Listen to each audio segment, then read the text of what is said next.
J'ai entendu des gens affirmer qu'ils avaient un castor sous leur cabanon. C'était sûrement une marmotte commune comme celle-ci. La marmotte a une longue queue fine, tandis que le castor a une queue plate qui lui sert à nager. Elle lui sert également à faire un gros pouf afin d'avertir les autres castors d'un danger éventuel.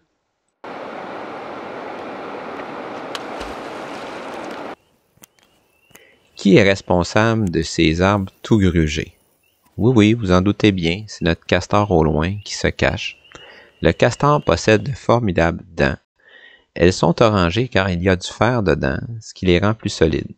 Les dents du castor poussent durant toute sa vie, ce qui leur permet de se renouveler malgré le travail intense.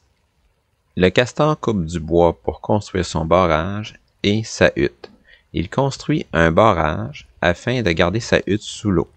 Si des prédateurs le menacent, il peut plonger sous l'eau et rentrer dans sa hutte par un passage sous-marin. On voit ici le barrage du castor. Le castor construit son barrage avec du bois, avec de la boue et également parfois des pierres. Le plus long barrage de castor connu mesure près de 800 mètres.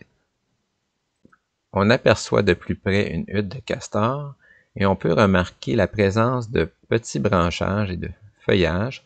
C'est une réserve de nourriture. La nourriture préférée du castor, c'est souvent le peuplier puis le bouleau blanc.